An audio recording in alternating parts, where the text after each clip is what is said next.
Nesse final de semana, várias páginas ligadas à direita bolsonarista ou à tal direita liberal compartilharam vídeos das ações policiais dentro de comunidades e favelas do Brasil, onde a população, quando passa ali veículo da polícia, quando passa motocicleta, arremessa algum tipo de objeto nas guarnições, e muita gente dizendo que ficou chocado com isso, como é que pode a polícia ser recebida dessa maneira dentro da comunidade, depois reclamam da violência policial, quando na verdade são justamente esses indivíduos da população, da comunidade, que apoiam a violência e a criminalidade. Será que a história é assim mesmo? Bora falar um pouco mais sobre isso aqui nesse vídeo agora.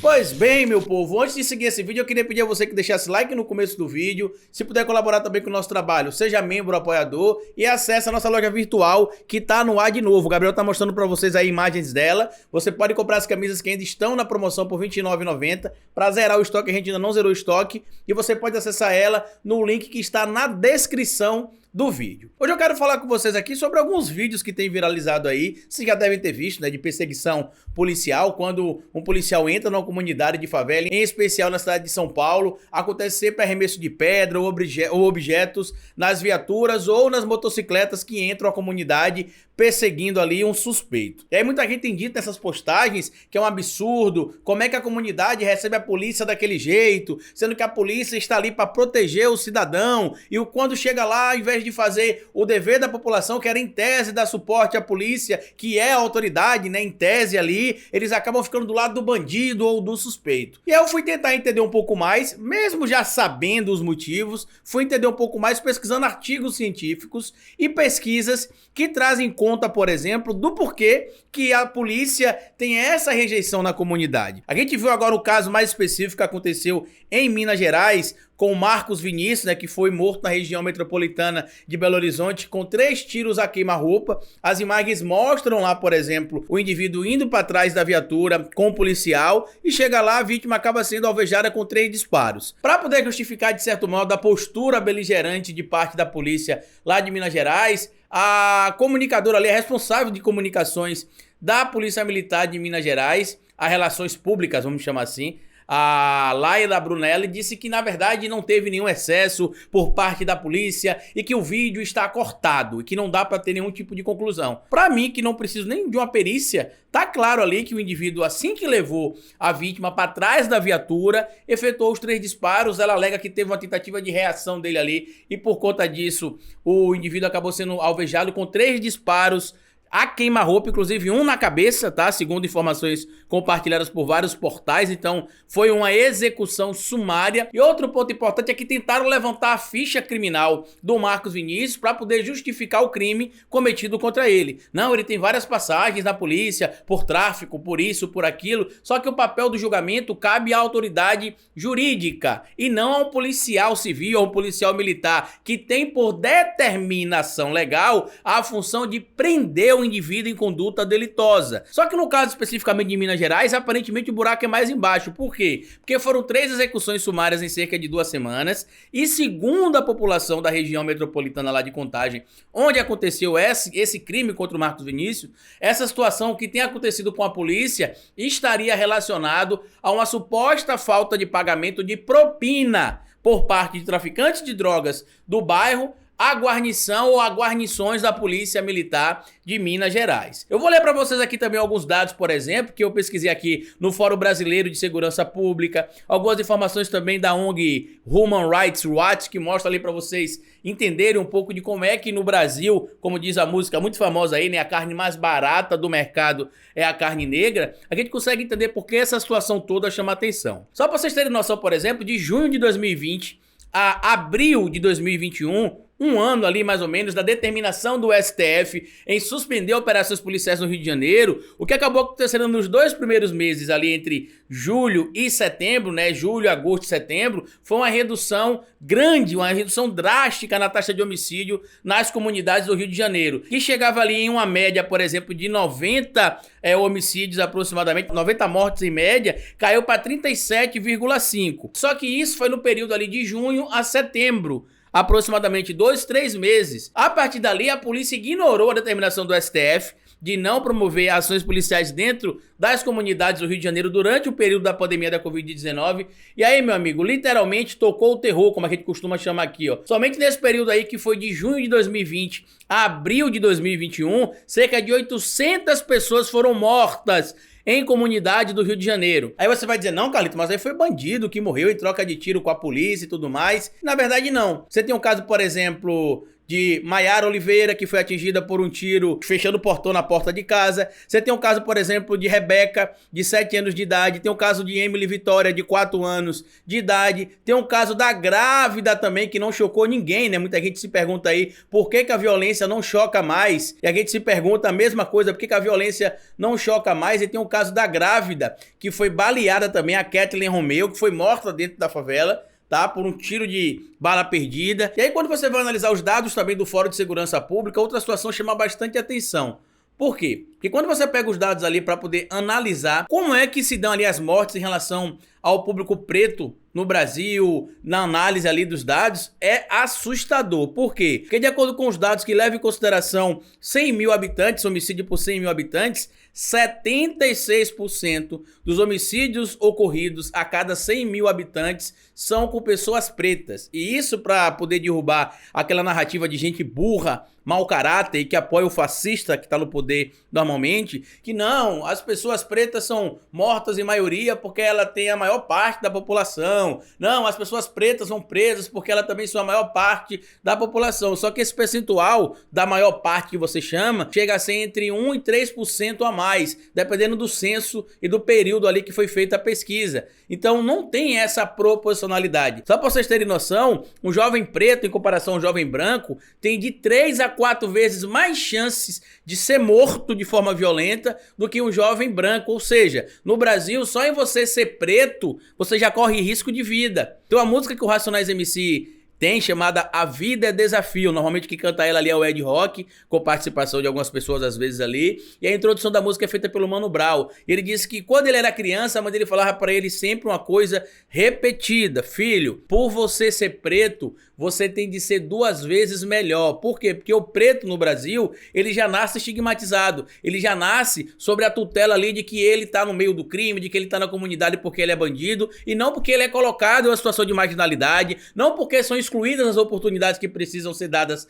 para ele. E parte da população brasileira, com o discurso liberal, traz a ideia da suposta meritocracia, que qualquer pessoa pode chegar lá, qualquer pessoa pode alcançar status políticos, status sociais importantes, basta querer. Se fosse assim, meu amigo, todo mundo era rico no Brasil, não tinha pobreza, não tinha fome, a desigualdade social praticamente não existiria, porque não é por falta de esforço do povo preto, pobre, de periferia, que as pessoas não chegam lá, tá? Só pra você ter noção, muitas das pessoas que trabalham no centro de São Paulo, às vezes vivem na região de periferia, cidades metropolitanas, e têm de acordar 3, 4 da manhã para chegar no trabalho no horário. Isso não é um esforço?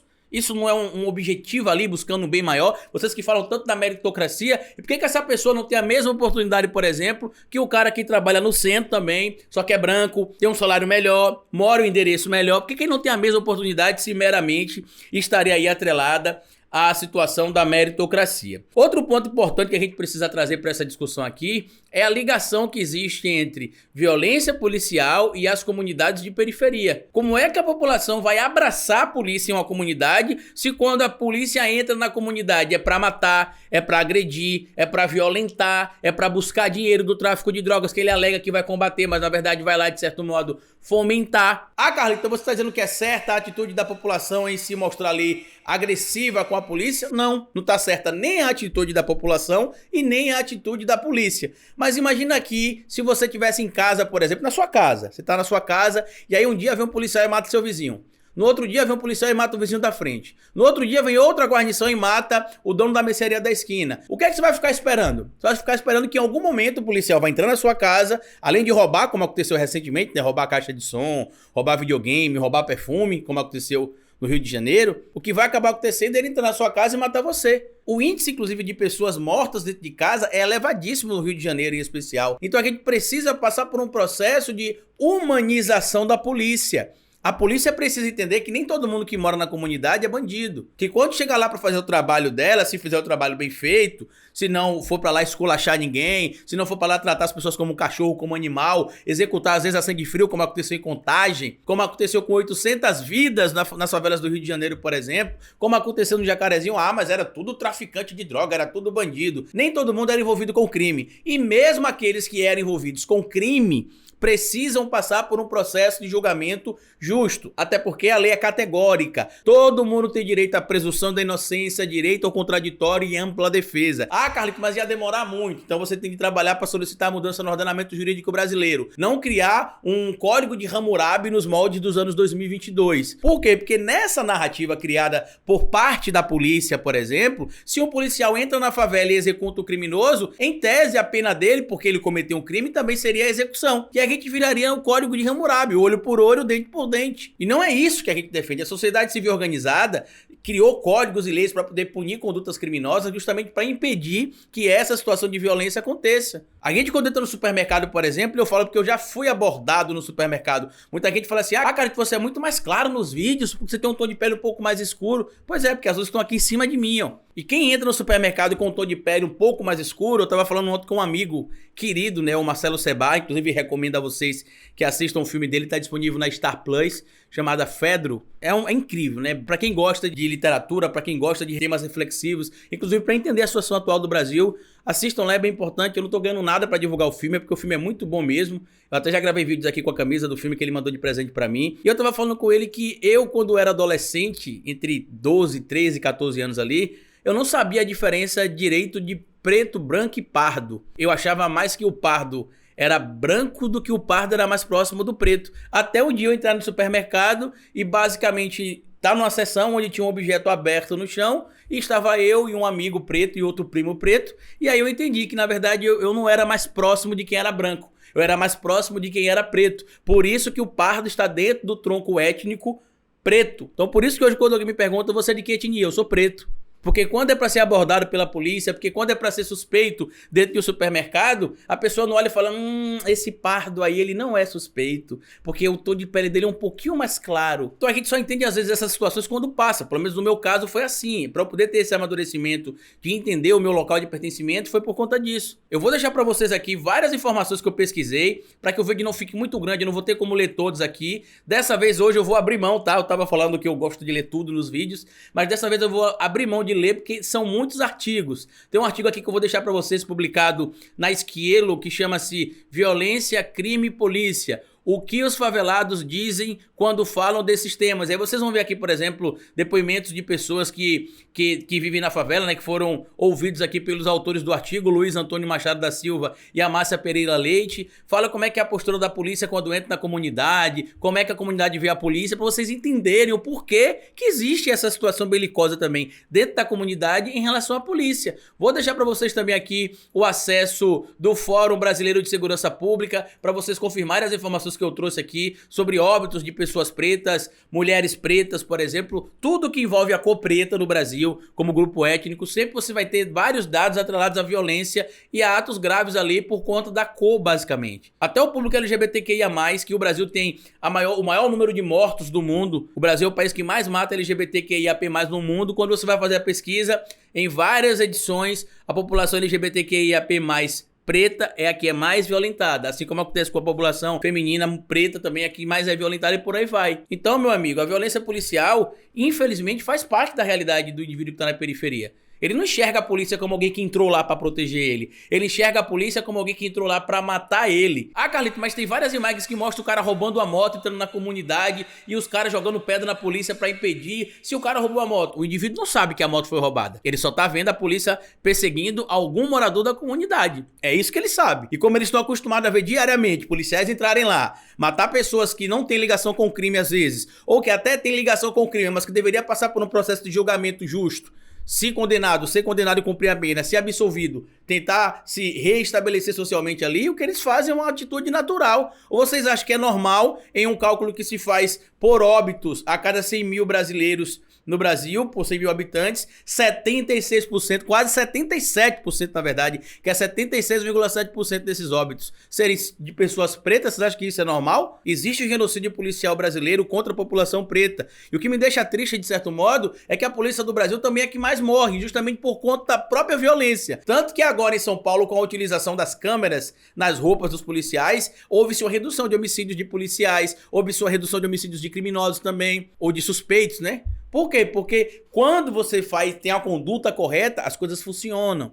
É isso que a gente defende. É uma conduta de segurança pública correta. O papel das polícias é policiar, servir e proteger. Não é isso que diz o lema da polícia? Servir e proteger? É só lembrar, tá bom? Compartilhe esse vídeo se você puder, se inscreva no canal, deixa like, me siga nas plataformas digitais. Esse vídeo vai estar publicado no Facebook também, compartilha se você puder. Manda aqui o seu recado sobre o que você achou desse tema. Adquira o meu livro novo, que é esse aqui, Mito, a Cronologia do Caos. Se inscreva no canal de Ana Paula e acesse, amigos, as informações que eu vou deixar aqui afixadas no primeiro comentário fixo, porque é a maneira que vocês têm de ajudar a gente a propagar essas informações. No mais, como eu sempre digo pra vocês aqui no final de cada vídeo, cabeça vazia é oficina para Bolsonaro.